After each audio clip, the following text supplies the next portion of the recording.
gente, tudo bom? Aqui é a Rafa Fustanho e eu vou comentar com vocês sobre Pânico Americano, um filme que foi direto para streaming e eu me pergunto por quê, porque tem muito filme que passa no cinema que não tem, pelo menos, a qualidade desse.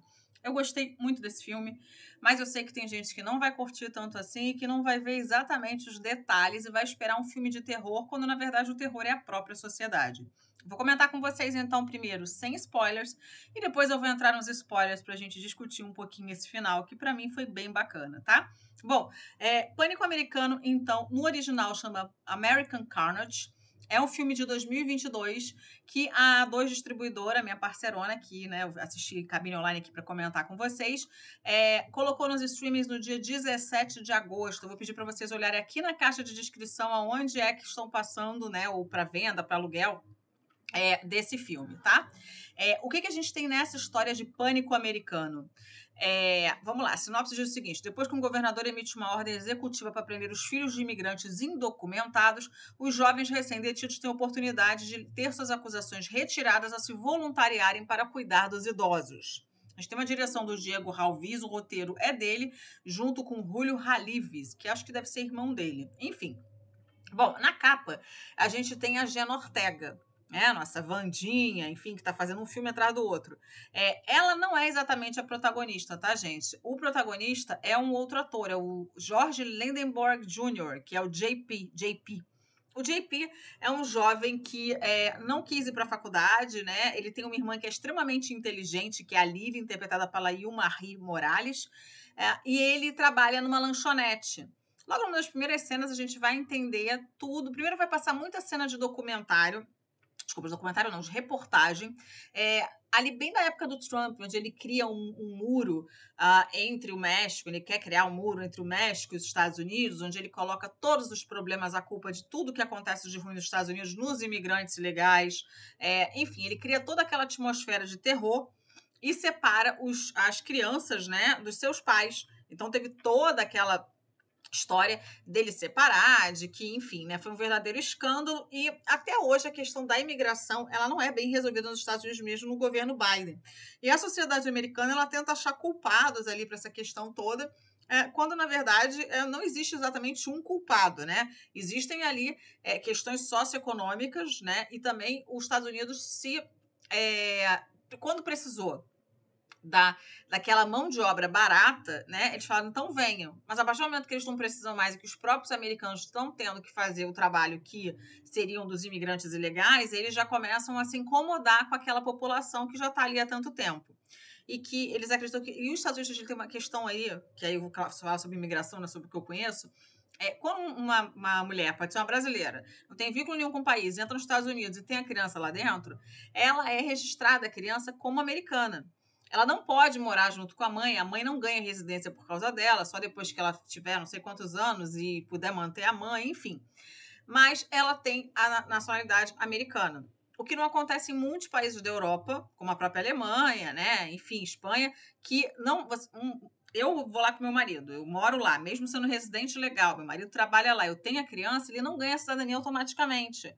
Aqui no Brasil, o nascimento da criança em território nacional também faz com que ela ganhe a cidadania, mas não são todos os países que trabalham dessa maneira.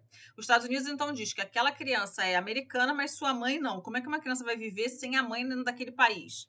Então, é toda uma questão para se pensar.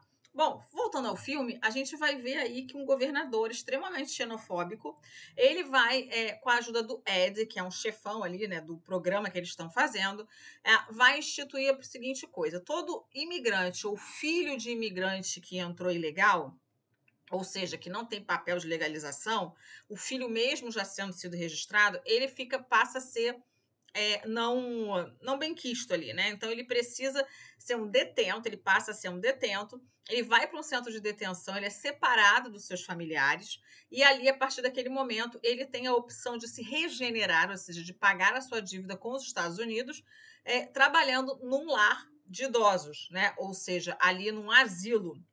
Mas o asilo é extremamente sinistro.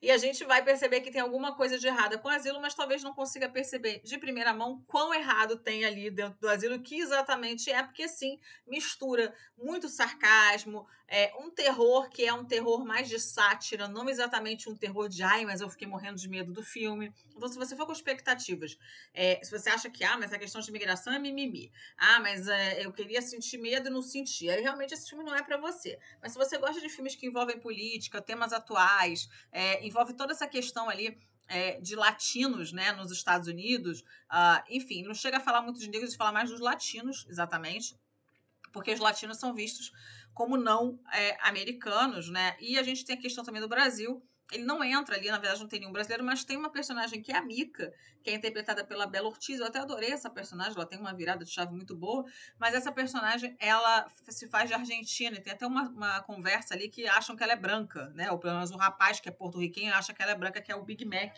que é o papel do Allen Maldonado.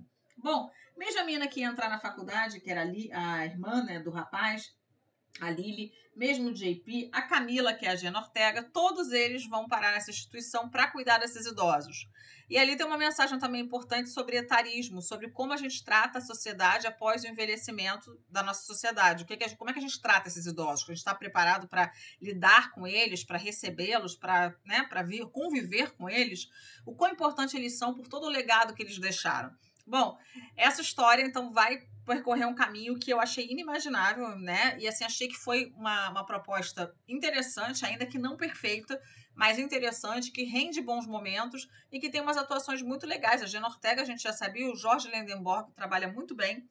E eu gostei também desse destaque da Bela Ortiz, que eu fui até procurar ver se ela era argentina mesmo, mas ela, na verdade, ela nasceu nos Estados Unidos, mas ela é filha de chilenos que imigraram ilegal. Então, na verdade, ela tem aí também um background, né, dessa história e é muito bacana. Minha nota para esse filme é de que ele é muito bom. Bom, eu vou entrar nos spoilers agora para explicar para vocês porque que muita gente não gostou, achou muito fantasioso. O que vai acontecer? Vamos lá com os spoilers agora. O que vai acontecer nesse filme? Esse filme, ele vai mostrar que a sociedade não quer os idosos, né? Eles não ligam para eles, eles colocam, chega a falar, mas eles colocam logo numa casa de repouso, ninguém quer saber, ninguém liga para o idoso e tal. Então tem essa mensagem por trás e tem a mensagem também de que os latinos eles só são tem alguma validade na sociedade a partir do momento que eles atendem ali os brancos, né? Ou seja, os verdadeiros americanos. Não chega a falar muito da divisão ali de branco-negro, mas eu acho que fala mais da questão exatamente do latino, que foi uma questão que o Trump pegou muito forte. E ali, então, tem essa confusão um pouquinho, né, de se entender ali o que é que a sociedade não deseja. Não deseja, então, exatamente esses descendentes que não são americanos de verdade para eles, mesmo que alguns deles já tenham nascido nos Estados Unidos. O que o JP vai descobrir nesse local, ele vai primeiro se envolver com a Mika, e a Mika tem um segredo, porque ela, na verdade, ela é ali uma espiã no meio deles, e eles vão reparar que as pessoas que eles estão lidando não têm consciência, então nenhum daqueles idosos ali está falando com eles diretamente, mas isso porque eles estão sendo sedados, eles entraram ali como jovens, muitos deles, eles começam a receber ali uma dosagem grande, né, de hormônios, de um monte de coisa, que dá alguns revertérios neles e eles acabam sendo vendidos, né, ou mortos como carne. Eles são vendidos em grandes lanchonetes de fast food desse governador, porque eles são preparados também. Há uma questão da preparação da carne, de quanto é que a pessoa está ali com a carne pronta para ser consumida. Então também me lembrou muito aquele Saboroso Cadáver, né, que é um livro que eu li da Agostina Besterreca, acho que é o nome dela, que é argentina, e que fala muito sobre como é que a gente decide quais são os animais que devem ser comidos e quais são animais de estimação, animais que a gente não toca, enfim. Então entra em toda essa questão. Rafael, é perfeito? Não, mas eu acho que as críticas sociais me encantaram muito, então por isso que eu dei a nota aí, né, de muito bom, mas tem algumas, né, brechinhas aí que não funcionam também, tão bem na tela. Algumas questões assim que não são extremamente bem resolvidas. Por exemplo, realmente a pessoa ia querer comer carne de pessoa velha? Talvez não, né? A gente tem essa grande questão aí. Então, mas eles não sabem qual é a carne que está sendo consumida. Então, né, não sei como é que funcionaria isso, já que isso obviamente é uma ficção, mas uma ficção que eu gostei bastante. É isso, gente. Eu vou ficando por aqui. Um beijo grande. Até o próximo vídeo, pessoal. Tchau!